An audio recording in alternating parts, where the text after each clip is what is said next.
বাঘবৰ মন্দিয়াৰ মিলিজুলি চকত অবাঞ্ছিত ঘটনাৰ সন্মুখীন হ'বলগীয়া হ'ল নীলিম কুমাৰ সহ কেইবাগৰাকীও কবি। বাঘবৰৰ এক কবিতাৰ অনুষ্ঠানত অংশ লৈ উভতি অহাৰ পথত একাংশ লোকৰ দুৰ্ব্যৱহাৰৰ সন্মুখীন হ'ল বিশিষ্ট কবি নীলিম কুমাৰ আৰু অন্যান্যসকল।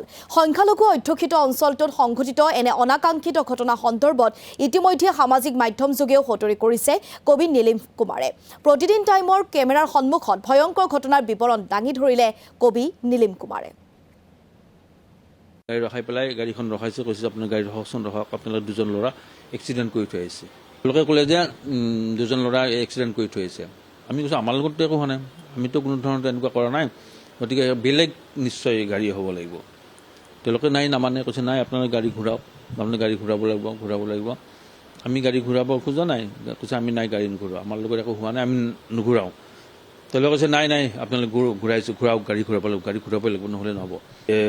নেম প্লেট এখন মাৰি ল'লে, ফটো মাৰি। তাৰপিছত তেওঁলোকে এই কৰিছে, আমি আকৌ তেওঁলোকক ক্ৰছ কৰি আহিছোঁ। আমাৰ ড্ৰাইভাৰজন মুছলিম ড্ৰাইভাৰ, এৰিয়াটো কিন্তু মুছলিম এৰিয়া।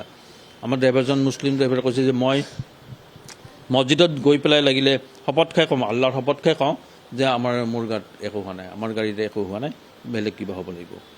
তেওঁলোকে নাই নামানে, আমি গাড়ী ঘূৰাব লাগে, সেইটোৱে তেওঁলোকৰ দাবী। গাড়ী ঘূৰাব লাগে। আমি কোনোপধ্যে সেইটো কৰিব খোজা নাই। তেতিয়া এজন যুৱকে খুব জবৰদস্তি ড্ৰাইভাৰৰ হাতৰ পৰা চাবিটো কাঢ়ি লৈ গ'ল।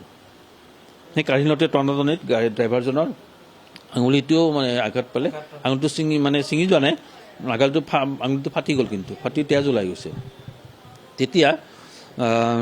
তেতিয়াতো আমি অসহায় হৈ পৰিলোঁ, আমি গাড়ীখনৰ অসহায়। তাৰপিছত তেওঁলোকে সেই যিজনে চাবি কাঢ়ি ল'লে, সেইজনে আকৌ গাড়ীখন চলাই পেলাই আমাক এঠাইত এজন মানুহৰ চোতালৰ আগ চোতালত ৰখাই ঘূৰাই পেলাই থৈ দিলে। গাড়ীৰ পৰা নামি আমি কি কৰিম কি নকৰিম এনেকুৱা অৱস্থা হ'ল আমাৰ। তাৰপিছত আমাৰ গাড়ীৰ পিছে আহি থকা এখন গাড়ী, তেওঁ সেই কবি সন্মিলনত গৈছিলে। তেওঁ দেখিলে যে এই গেডাৰিঙত বহুত মানুহৰ বহুত মানুহ এই হৈছে, তাত গেডাৰিং এটা হৈছে।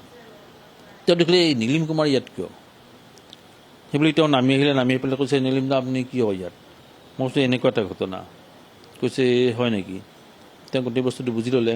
তাৰপিছত তেওঁ মোক ক'লে যে আহকচোন এইপিনে। সেইবুলি তেওঁ মাতি লৈ গ'ল এই সমীৰণ বৈশ্য কৰক, ফোন কৰি পেলাই এই কৰকচোন, কথাটো বুজাই দিয়ক। তেতিয়া মই এছ পিলৈ ফোন কৰিলোঁ। ফোন কৰি পেলাই গোটেই কথাখিনি ক'লোঁ যে এনেকুৱা ঘটনা হৈছে। তাৰপিছত গোটেইখিনি কথা কোৱা নাই আৰু, মই কৈছোঁ এটা সমস্যাত পৰিছোঁ, এনেকুৱা ঘটনা। তাৰপিছত কৈছে আপুনি চিন্তা কৰিব নালাগে, মই OC পঠাই দি আছোঁ, আপুনি চিন্তা কৰিব নালাগে দিয়ক।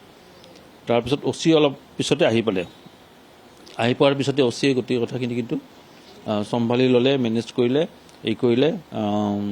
তাৰপিছত এই যিটো গেডাৰিঙে কৰিছে, যিবিলাক যুৱক, সেই উদণ্ড যুৱক, সিহঁতক অলপ হৈ গ'ল, নিজে আঁতৰি গ'ল আৰু। কিন্তু মানুহৰ সমাগমটো বহুত সময় ধৰি আছে। ড্ৰাইভাৰৰো আঙুলিটো হৈছেতো মৰেল পুলিচিঙৰ ঘটনা, আৰু ইমান যে ভয়াৱহ হ'ব ভবা নাই আমি। যদি খুব কম সময়ৰ ভিতৰতে SP OCক পঠাই দিয়াৰ কাৰণেহে আমি বস্তুটো হ'ল, নহ'লে আমাৰ অৱস্থাটো কি হ'লহেঁতেন বুজি নাপাওঁ। গতিকে কাৰণ তাত চিনাকি মানুহ তাত নাই, লোকেল মানুহখিনিতো কোনেও চিনি নাপায়, মোকতো নীলিম কুমাৰ বুলিও কোনেও চিনি পোৱা নাই। গতিকে দেখিলোঁ পৰিৱেশ বিৰাট তাৰপিছত কোনোমতে আমাক উদ্ধাৰ কৰিলে আৰু পুলিচে। গোটেই ঘটনাটো মই গৰিহণা দিওঁ, আৰু এই দুৰ্বৃত্ত শ্ৰেণীৰ যুৱকবিলাকক চিনাক্ত কৰি পেলাই পুলিচ প্ৰশাসনে কিন্তু শাস্তি দিব লাগে। আমি গৈ পেলাই সুৰক্ষিত নহ'লোঁ, কোনেও আমাক সুৰক্ষা দিয়াৰ কাৰণে চেষ্টা কৰা নাই। আমি সকলোৱে আমাক কৰিছে, অপদস্থই কৰিছে, সকলোৰে পৰা অপদস্থ হৈছোঁ। আমাৰ পৰে মতা সেই মুহূৰ্তত কোনো নাছিলে। যিহেতু আপুনি এগৰাকী যথেষ্ট অভিজ্ঞ, গতিকে গোটেই ঘটনাটোৰ ক্ষেত্ৰত এখন FIR দিয়াটো হয়তো জৰুৰী আছিল, কিয়নো এনেধৰণৰ যি মৰেল পুলিচিঙৰ ঘটনা আন ব্যক্তিৰ সৈতে যদি এনেকুৱা ধৰণৰ হ'লহেঁতেন, হয়তো বেলেগ এটা ধৰণৰ ঘটনা সংঘটিত হ'লহেঁতেন, যাৰ সাধাৰণ যিসকল লোক আছে, লোকৰ সৈতে হয়তো SP OCৰ সৈতে কোনো ধৰণৰ সম্পৰ্ক নাথাকে আন এটা জেগাৰ। গতিকে কি ভাবিছিল যে এখন FIR দিয়াটো যথেষ্ট প্ৰয়োজন আছিল? তেতিয়া নাভাবিলোঁ কথাটো, কিন্তু বহুতে মোক ছ'চিয়েল মিডিয়াতে বহুতে কৈছে যে আপুনি এই SPৰ লগত যোগাযোগ কৰিব পৰাৰ কাৰণে আপুনি ধৰক সহজতে গুচি আহিছে। কিন্তু আমাৰ নিচিনা সাধাৰণ মানুহে কি কৰিলোহেঁতেন? সাধাৰণ মানুহটো বিৰাট বিপদত পৰিলেহেঁতেন। কথাটো হয়, কিন্তু কথা মই পিছত ভাবিছোঁ যে FIR এখন দি থৈ আহিলেই ভাল আছিলে নেকি। তেতিয়া তেওঁলোকক হয়তো এফআইআৰখনৰ অজুহাতত তেওঁলোকক বিচাৰি কিজানি চেষ্টা কৰিবলৈ